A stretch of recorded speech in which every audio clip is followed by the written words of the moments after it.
Very good morning to you. This is the Friday edition of Sports This Morning. I'm Yemi Adebayo. It's great to have you join us again. I'm Tayo Salam.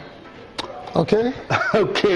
We move on, and we're starting off with the Paralympics. Yes. And of course, Team Nigeria's performance, not yet on the medals table, but of course, we're gradually powering on strong. And hopefully today, after the list of events, Nigeria will get to be on the medals table. But we can also tell you that South Africa, Kenya, and Algeria are the African teams that are already on the medal table.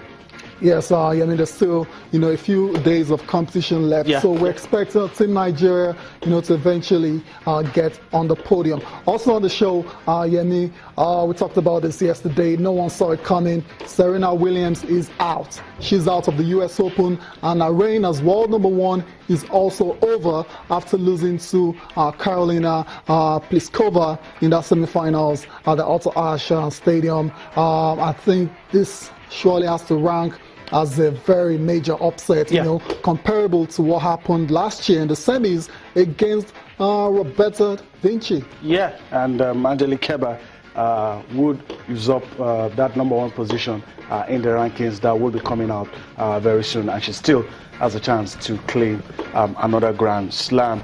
All right, the biggest football event on the sporting planet is going to go down tomorrow, and of course we're talking about the Manchester derby. The war between Pep Guardiola and Jose Mourinho continues. That's what it is, Tayo, and we have a spectacle to behold. Yes, very big game on our hands.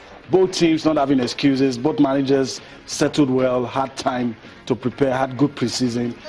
We'll see how it goes. Yeah, we'll see how it goes, Yemi, but there's no doubt about it. Everyone, every football fan all across the world will be watching tomorrow, long-time kickoff, when Manchester United, led by Jose Mourinho, and Manchester City, led by Pep Guardiola, clash. I mean, these two guys, very storied, rivalry, from their days in Spain.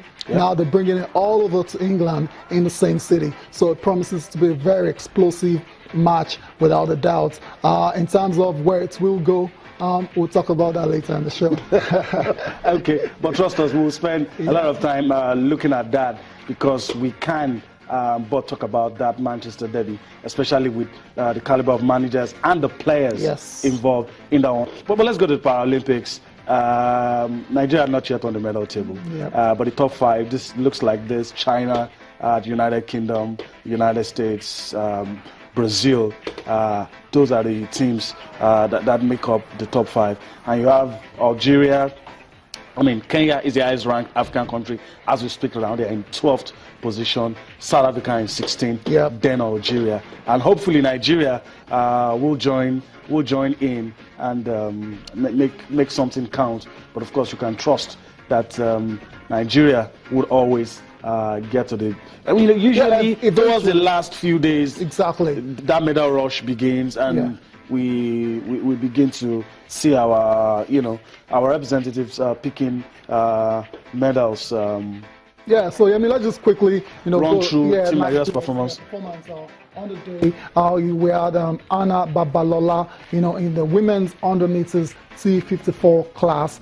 She secured a place in the final after placing 4th in E2 with a time of 17.24 seconds to go through as one of the fastest loser. Yemi, I mean, when you start going through as the fastest loser, as the fastest loser, I mean, your chances, of actually medaling in the final becomes really, really slim. So that's for Anna Babalola. We also had another Nigerian in action as well too. That was in the women's shot put.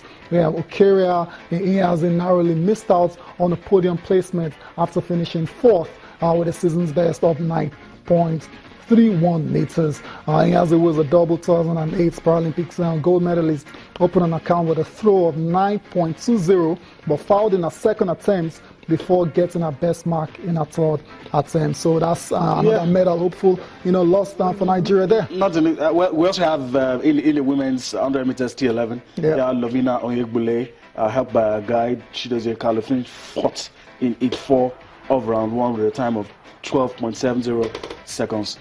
All of these things is getting real scary for Nigeria. Yeah. But we hope that at the end of it, biggest news was that Yakubu Adeshokon, a lot of hopes on him. He was not in action despite being listed to compete in the men's 49 kilograms. But hopefully, when he gets to see action, then that will be probably one medal that will come soon. Okay. Also, let's quickly just round off with the table tennis event where we had a Nigerian in action. His name is Ahmed Koleosho, but unfortunately, he was beaten in Class 3 Group E, losing 3-1 to Sweden's Alexander Ogren in that one. So very unfortunate for Ahmed Koleosho, who couldn't progress into the next round in the para table tennis. So Yemi, but last time around in London, it was a very good performance by Team Nigeria. 6 gold. And out of that 6 gold medals, 4 came from powerlifting. So we're expecting, if there's going to be any chance of Nigeria winning gold again this time around, it has to come from powerlifting, because Nigeria, naturally, renowned for, being good powerlifters. Yeah. So a lot of our hopes definitely hinges on the powerlifting event. Yeah, it does. I kind of agree less with you, but you can understand that the apprehension is gradually going into our veins now, especially now that South Africa, Kenya, Algeria getting the for crying out loud, this is the Paralympics. I hope we don't come back with the usual story of, oh, you didn't do enough for these guys, for them to win you medals. I hope that will not be the story. And I hope this story is, there's also the story of Emmanuel Chinedu that lost his match in table tennis as well. So all of these things not really not encouraging. Good, not very encouraging for Nigeria at this moment. Exactly. But I still trust our special athletes.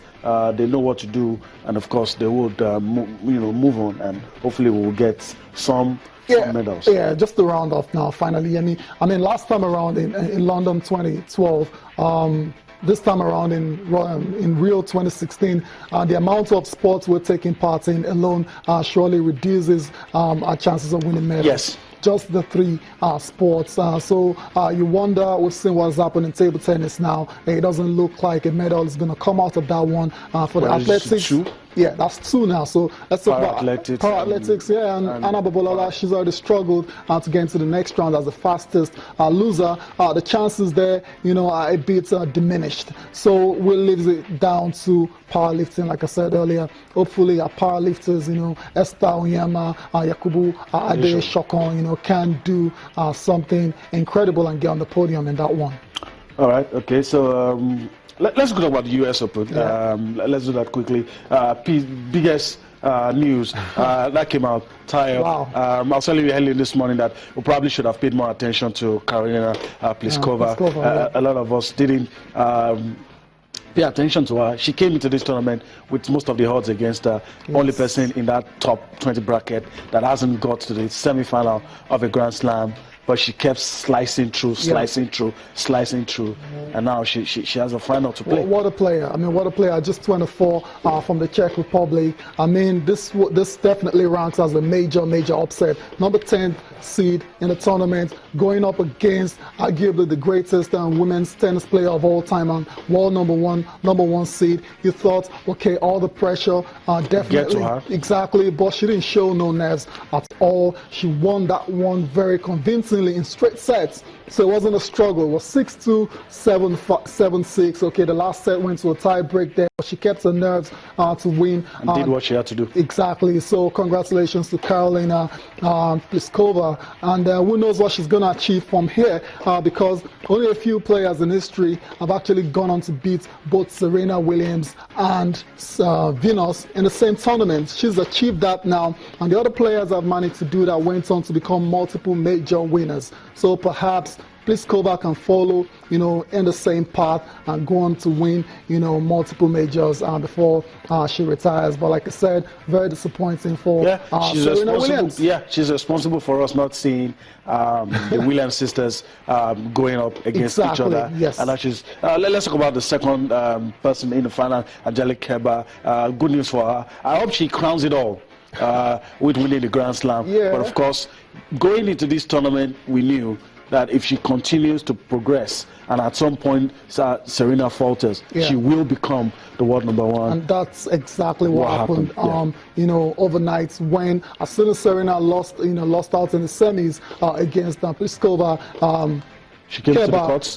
Kerber just Kerber definitely was going to assume the role as world #1 when the rankings are released next Monday, but she didn't allow that pressure of being the new #1 get to her. She went on court against the Caroline Wozniacki. She handled the business and she's through to the she's through to the final rather. So congratulations to both Angelique Kerber and Caroline Wozniacki. Let's enjoy some of the highlights. Let's see exactly how both players pulled off that remarkable victory to progress into the final of the US Open. First set, Pliskova, 16.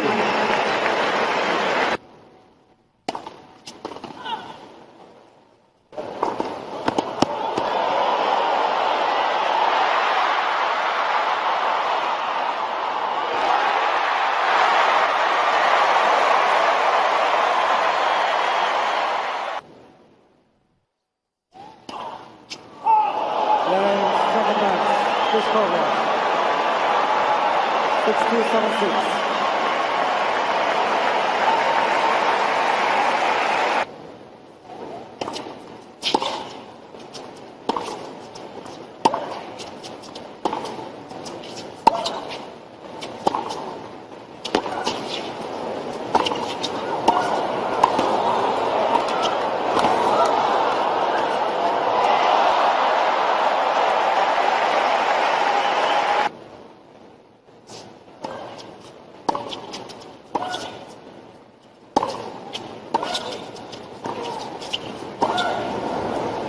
Game Kerber. Ms. Wozniacki is challenging the Poland.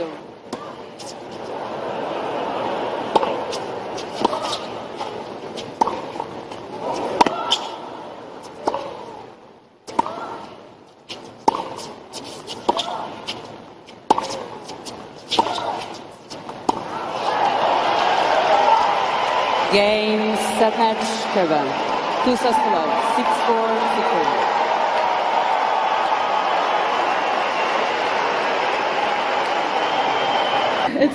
It's a great day. I mean, I was trying, to play and focusing on this match because I know that Caro is a great player and it's always tough to play against her. And I mean, to be here in the final for the first time, that means a lot. And I mean, to be #1 in the world, I mean, it sounds amazing. I mean, thank you guys. Thank you for the support.